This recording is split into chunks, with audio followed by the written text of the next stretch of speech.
तब तक नहीं मरूंगी जब तक। जी हां, पश्चिम बंगाल हार के बाद पहली बार ममता बनर्जी ने बड़ा हुंकार भरा है।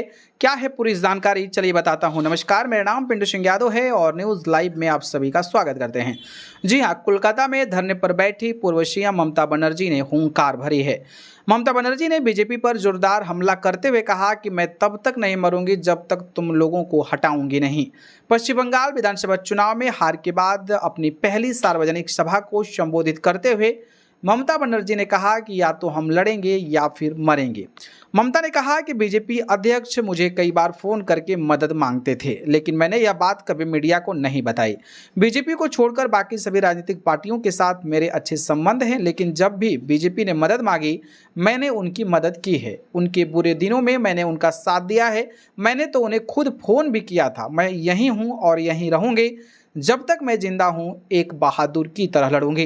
कोलकाता के वाई चैनल पर धरना दे रही ममता ने टीएमसी की बैठकों से गायब विधायकों की ओर इशारा करते हुए ममता बनर्जी ने कहा कि जो हमसे गद्दारी कर रहे हैं हम उनसे कहेंगे कि ईश्वर अल्लाह तेरे नाम सबको सन्मति दे भगवान।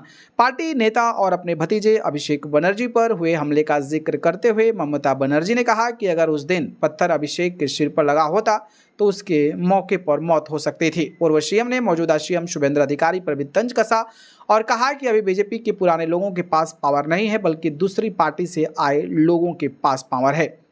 ममता बनर्जी ने कहा कि जहां जहां मनीषियों की प्रतिमाएं स्थापित है वहां वहां कार्यकर्ता माल्यार्पण करें। मैं भी मनीषियों को माल्यार्पण करने निकलूंगी। जहां उन्होंने कहा कि पुलिस यहां लोगों को आने नहीं दे रही है, लोगों को यहां आने दे वरना कोलकाता पुलिस मुख्यालय का घेराव किया जाएगा।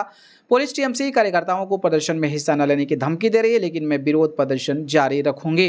पूर्व सीएम ने अपने संबोधन में विधानसभा चुनाव का जिक्र कहा और कहा कि पश्चिम बंगाल चुनाव जीतने के बाद बीजेपी ने 294 में से 177 विधानसभा सीटों पर वोटों की गिनती में धांधली किया है।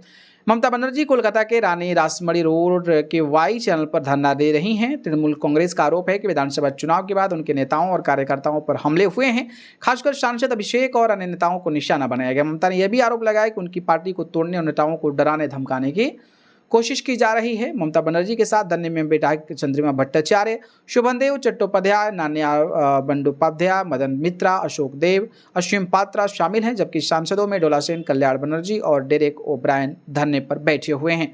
बाकी जिस तरीके से बंगाल में कहा जा रहा था कि कानून व्यवस्था तंदुरुस्त होगी, लेकिन जब से वहां पर बीजेपी की सरकार बनी है उसके बाद टीएमसी के बड़े दिग्गज नेताओं पर जिस तरीके से सरेआम हमला किया गया है, उसको लेकर आपकी राय क्या है, कमेंट करके जरूर बताइए।